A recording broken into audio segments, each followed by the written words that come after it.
Hi everybody, my name is Morgan Wolf. I am the CEO, the CMO, the CFO, I'm the social media intern. I'm basically every role at Turtle House. And Turtle House is a snack company oriented on making social and unique almond-based offerings. And our first product are Turtle House soft shell almonds. So these are actual almonds that you can enjoy similar to a pistachio. It has a really soft shell. You can open it up and eat it. And we currently have 3 different SKUs.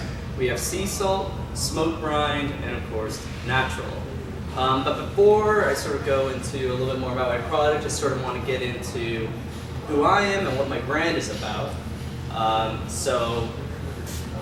Before journeying into the masochism that is food entrepreneurship, I was living in Nicaragua. I was working for a large coffee import-export company, and I basically was in charge of doing all the grower stories. So if you ever go into a Starbucks and you see, this is Don Pedro's farm, this is why this coffee is unique, I was the one that was actually going to those farms and writing those stories. The brand itself is based off a house in Davis, California, named the Turtle House. I lived there for a few years. It's a food-oriented housing cooperative, and during my last year there, I built and ran an illegal speakeasy in the basement. It was my first venture into food entrepreneurship. I was hooked.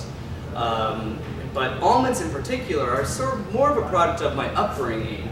I grew up in California's own vacation getaway, the mecca of culture that is Fresno. And during my upbringing, while my friends were working at smoothie chains or making mistakes, I was working in agriculture, in particular the almond industry. I was doing a lot of irrigation work. And while I was out there, I realized that almond varieties are sort of like Thomas Kincaid paintings. They all look pretty much the exact same. But upon closer inspection, they're nuanced with intricacies. So I actually want to go into, and that's sort of what led me to actually start this company. So I want to go to the next slide. What really makes Turtle House soft shell almonds stand out? Well, first off, there's not really any presence from the bigger guys. Nobody really is touching this product yet. On top of that, it's, not only is it an addictive snack, but a lot of people have had a lot of retention of customers so far, and it basically hits everything that you want out of a new food product. It's non-GMO, it's paleo, it's gluten-free, no sugar, no oil, dolphin-friendly, everything that you want. But what's really the crown jewel of my brand is the fact that Turtle House is the first almond company committed to using only varieties of almonds which are non-reliant on honeybee pollinators. So I'm the first almond company pushing varieties that don't require bees in the most bee-intensive industry in the world. And it's something that I have a lot of enthusiasm about, and makes me feel like our company is truly the first very, very bee-friendly or bee-focused almond company. So I want to talk a little bit about our target demographic, where we've seen a lot of retention and a lot of customers. We're sort of going for that very rare, coveted millennial sector, and I guess X-Gen, as I've learned from Laura. And the bulk of our customers tend to be health interested, but not necessarily health obsessed. So we're not necessarily catering towards triathletes, just mostly somebody that enjoys the idea of doing things, but just a little bit healthier. We're also focused on pistachio snackers in particular. We don't see ourselves competing against other almond companies, it's really against Big Pistachio. And anybody out here, I assume there's some entrepreneurs, knows that exposure is sort of like a watch thief. It takes time. And for us in the retail sector, it takes a lot of time. And so we're actually looking at a lot of less conventional avenues to expose our product, including things like stadiums. So we're actually going to be in our first stadium coming early next year, and a lot of breweries. And for us, it's a great way to potentially crack into the $10 billion snack nut industry. So what's next for us? We're going through right now revising our packaging. There was a lot of great initial feedback. We're just lining up East Coast distribution. and hopefully I like the idea of making money. And that is my presentation. Thank you so much.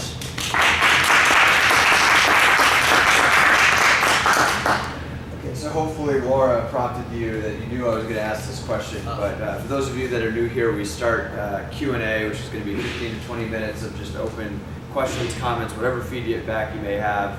But the first question that we always ask is, what can we as a community do for you?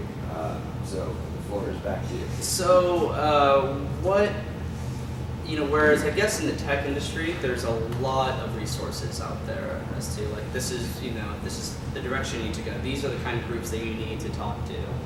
The food industry is a little bit vague, or it's pretty cloudy on like, okay, if you need to work on food distribution, who are food distributors?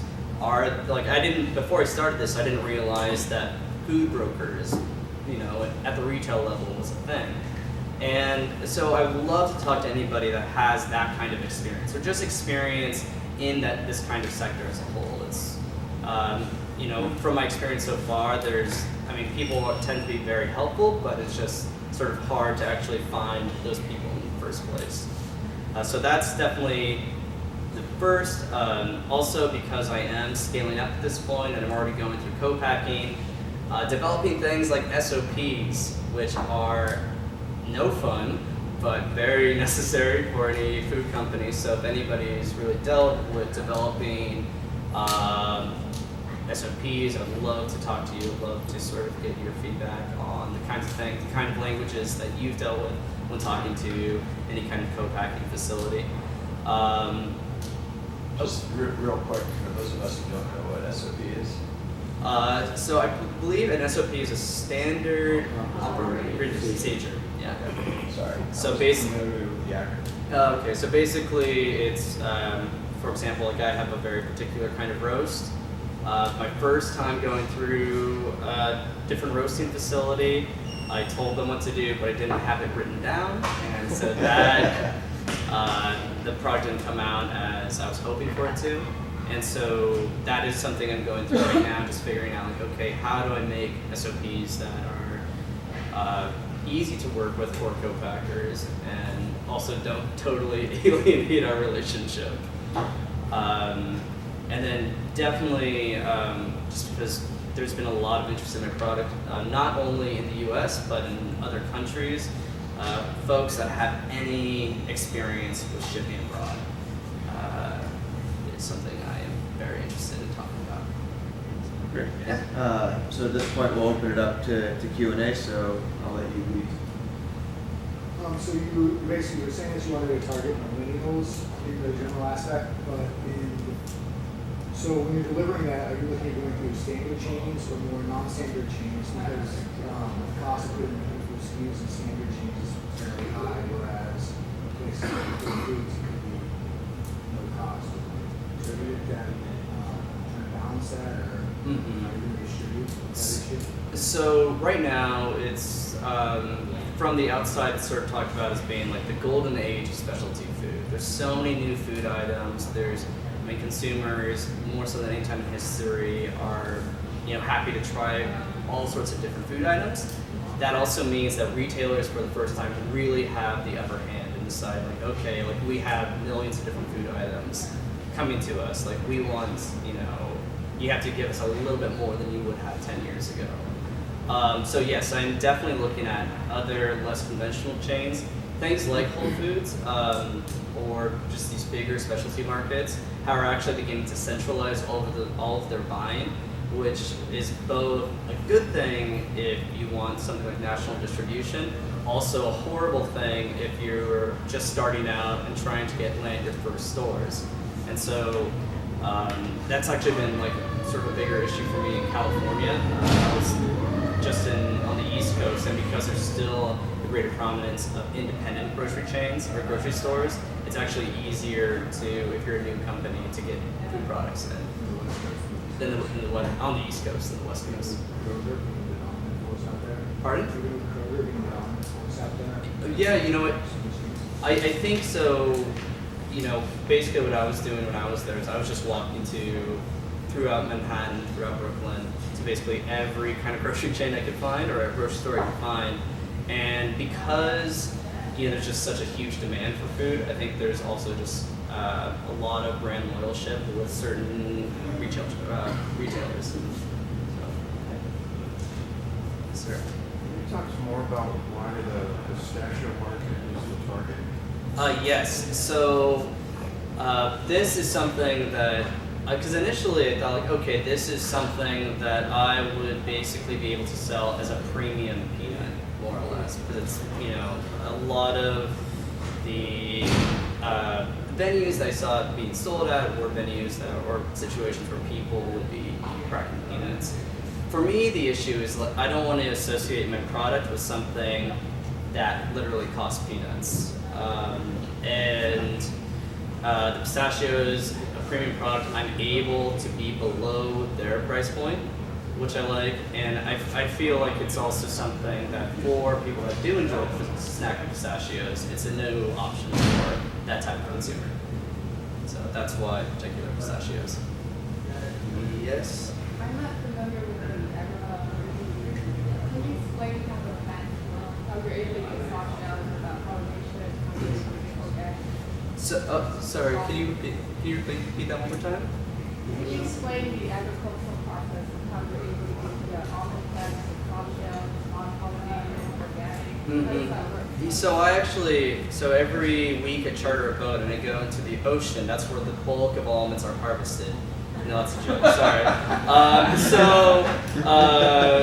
I guess this is a really rough synopsis of it. Almonds, grow throughout California. They're shaken off the tree. They're dried on the ground. Then they're basically vacuumed up, go to processing facilities, and then end up in products you know. The soft shell itself is very unique to a few varieties. And the variety that I'm using also has the soft shell as well. So I think right now there's 3 varieties that have a shell that you're actually able to open up with your hand.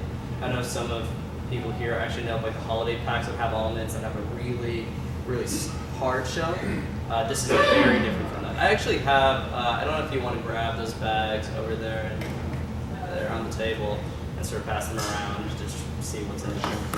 Show and tell. You can also open them and destroy them. So that's a really rough synopsis of it. How do you get them pollinated? How do you get them to grow or pollinate? The variety I'm using is called the Independence. It's a self-pollinating variety, and basically, and I am not the most plant science savvy person in the world, but basically, it's the parts that need to be interacting with each other are sort of facing each other, and so things like the breeze, it actually self-pollinates, which is part of the reason why it doesn't require apiculture or beehives. So a single tree is like a boy and a girl. Yes, a single tree, and what's great about this variety in particular is it's also able to cross-pollinate. So if in the almond industry, it's pretty normal to have varieties, every other row, basically. And also, I'm going to clarify one thing really quick with these. You want to take off the shell. So on my new packaging, I'm actually having hands put on because it says easy to open on the bag, but that a lot of people aren't quick to read that. And so I'm actually putting more visualization in. Like, this is how you enjoy the snack. Yes, and then, sorry. In these sacks, which might be a nice market for you, there's a conference market that is independent. And, it might be a place to get your product. Great. And it's the only grocery store from this side of J Street in these sacks. And then, have you talked to Daryl Cordy? I have no idea. Okay, so Daryl Cordy is the only grocer in the Culinary Hall of Fame. And his grocery store is on 56th and Folsom. And many ag people, especially wine and olive oil. People say that he is the reason why they succeeded. Really? So I might want to read up on it before you go. Yeah. He's actually known Great. worldwide. Oh wow. Yeah. That'd be great. But you can go and wander through the store, and you can see the variety of products they got from all over the world. Local, he likes local. The Amador wine people say that they would not have succeeded without it. Wow. Yeah, definitely. I'd love to follow up with him. I definitely will be reading up on him before I talk to him if he's a He's big really dog. kind of a cranky.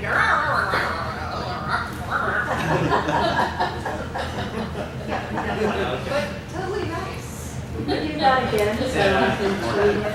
Oh, sorry. Yes. Oh.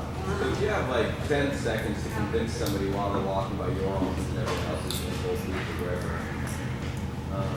what sets you apart and you're like, oh, that's kind of cool, I'll get those instead? I mean, this isn't available on the shelves. Say it will be in 5 years. Say it will be in 5 years. Let's see. That is a hard question that I've never really put tremendous thought into. I guess, like, you know, if you are, I mean, this is not a 10-second one. If you're concerned about integrity, about how the brand started, this is all about bee-friendly almonds. This is bee-friendly. This is a company that's dedicated to doing this. This is not a company that's jumping on the train. This is the train. Yes, sir. So to bounce back, I agree with you. I think the bee thing, I've also watched a million TED Talks on bees. Me personally, if I saw that like bees don't need bees, it's a huge thing to me. Great, thank I you. don't really understand that. Yeah. Oh, and then now. Yeah. Okay. Birds and bees out. Yeah. Okay. So, Talk more about it. oh, so like what is apiculture free about it? Why is it so great that it doesn't need bees? I mean, I know we're like bees are dying off, but you're making it sound like a humanitarian thing, like to care about it. So it is actually it's on both sides. So for bee populations in general, there's this thing called colony collapse disorder. It's not totally understood, but every year anywhere from 20 to 60% of global bee populations die off. And it's been spiking in the last couple of years.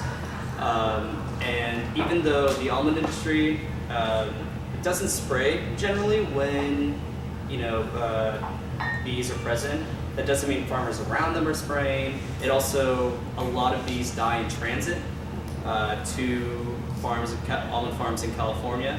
And then on top of that, bees are really expensive for farmers. I know personally that hives like a bee box can cost anywhere from $250 to around $300 now, just because of the growth of people that are growing almonds, and also because of mass die-offs. And so it's actually better for farmers and for the bees. Yes. Just a follow-up question on that. I'm not very knowledgeable on this particular subject, but as I understand it from the limited news sources I have, that bees are critical to our agricultural industry in terms of things. So, A, am I on the right path? And B, being a little bit more doom and gloom in your presentation around that, why that is so important might be beneficial, even if it doesn't necessarily speak to you. Be like, look, bees are dying. When bees die, it's affecting agriculture. It's affecting our food sources. Yeah. So I've decided to, continue your story. So a question A, if that's true, and B, maybe the comment if it is. So I think in regards to the bee dying off component, I think one of the reasons why I definitely want to push being bee friendly. I'm sort of hesitant to really hone in on doom and gloom of if these pollinators die off, then we will die as a species. You do see BuzzFeed articles that say that kind of stuff, and I think they're a little bit fear mongering, and I really don't want to be a brand that sells itself on fear. I think that's sort of it's a very effective tool for some people. I think it just makes me feel like sort of a dirty person. I do like the idea of focusing on the actual science of it, and really being able to show numbers is important. And so I think that is a good point. I probably will be building on that a little bit more. Doom and gloom may be a little aggressive, but we can get Mm-hmm. You could certainly put a positive spin on that. Same point, it's very to your point. Like, what's going to stop me? Because I have to tell you, these are good.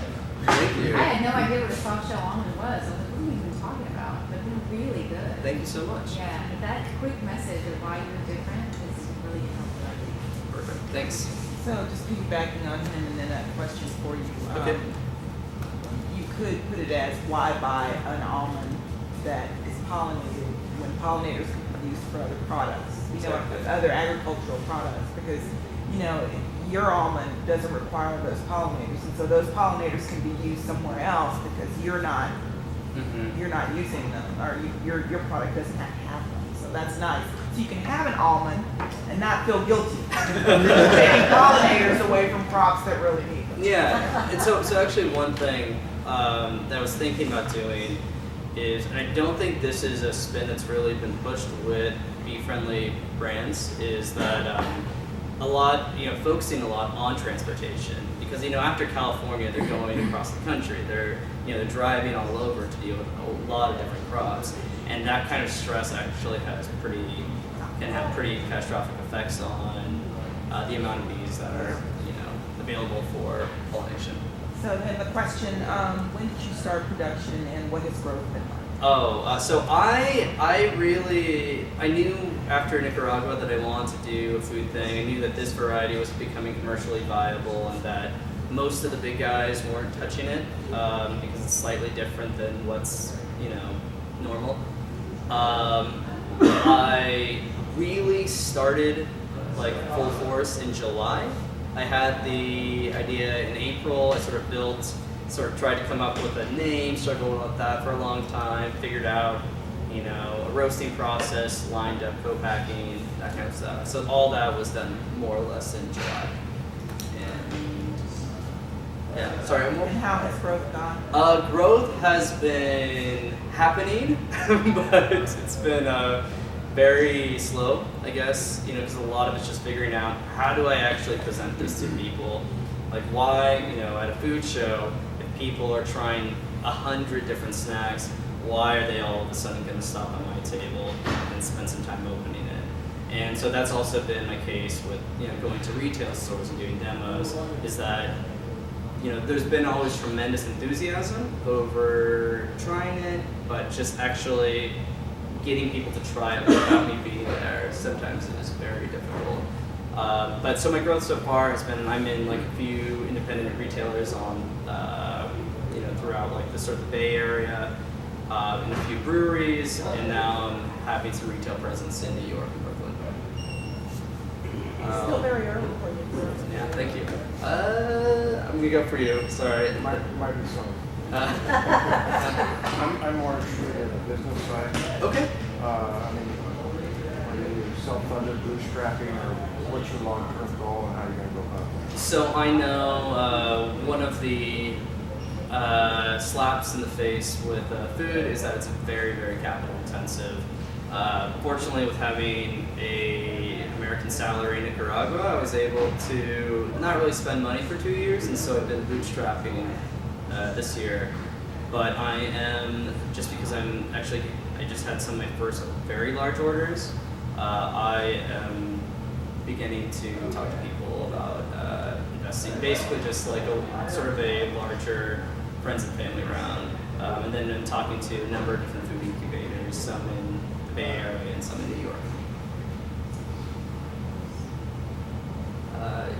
Yes. What has your response been at trade shows? Like food trade shows? What do the distributors, what do they usually tell you? Or what do they usually So generally I receive a lot of enthusiasm by the idea of it, just because it's not really something that a lot of people have seen before. I also,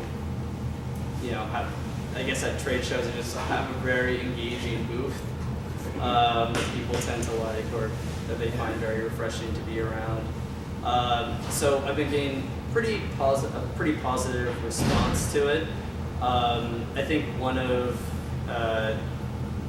the issues that I'm sort of experiencing, going back to sort of what you're talking about in the 5 years, is that a lot of people that I'm selling to, so say like Whole Foods, or trying to sell to Whole Foods, Kroger, any of these bigger guys, they're actually ultimately the biggest competitors in the snack food industry. It's not Blue Diamond, it's not the Wonderful Company, it's private label at the retail level. But they're all very enthusiastic about it. I think they're hoping that, you know, I get some traction so then they can start doing very similar products. Yes. Do you have a sales presence in any of the stores that you're going into? Pardon? Do you have a sales presence in any of the stores that you're going into, or have you thought about putting people in there just to show the product and demo it? So I just started talking to brokers, just because I am by myself and it's, you know, it's tough to be in all places at once. And so I'm basically navigating right now, you know, how that relationship works. So that's what I have in New York right now, and that's also what I'm currently talking to food brokers throughout California to also represent my brand. And then, I mean, with things in this area, in the Bay Area, I'm able to do it myself. But I think just with, you know, wanting to be in more than 7 stores, I just need more people representing my brand, and brokers sort of offer that for the time being. All right, last question. Go. So I just want to add on to this with the 5 year thing. I listen to a lot of podcasts on retail, and what I've noticed is you are kind of in the same niche as barbecue sauce. Funny enough, and I say that because barbecue sauce is insanely competitive. So how do people distinguish themselves? There's a company that came out 2 years ago and was like owning the barbecue sauce market on the East. And how did they do that? And like I can refer you to that podcast, but basically I think that's the difference. It's like theirs is packaging, theirs wasn't like, you know, the best barbecue sauce, theirs has the best barbecue sauce. And that's true all the time too. And so it's really like what they decided that sliver would be, and how they would be. Yeah, well, you know, I think the amount, like I did a pitch competition, I had a video up, and a design company contacted me and basically more or less wagged the dog on a design competition for me, and so I won this design competition. They're redoing packaging right now, and regarding the way my brand looks, whether it be like the fonts or everything, they're like, we think you should keep all of that. You know, it really stands out from all the other products in that category, and people are jumping on things that really do come off as something different, regardless, sort of your point, of whether or not what the quality is like. No, that's all it, Brett. Oh, sorry. Thank you so much. Where we can buy your almonds? Yes, so I'm going to be available in the food co-op here in town. That food co-op? Sacramento. Yeah, Sacramento food co-op right now. And I'm talking to Whole Foods. I'm not sure if there isn't a Whole Foods in Sacramento though, is there? Or in Easton. Eastern, no, it's on Eastern. Oh, okay. It's in the Arden area. Okay. Arden. Okay. Yeah, but I'll be actually debuting in the Davis Whole Foods, just because it's actually a few blocks away from the house that this is named after. Good luck.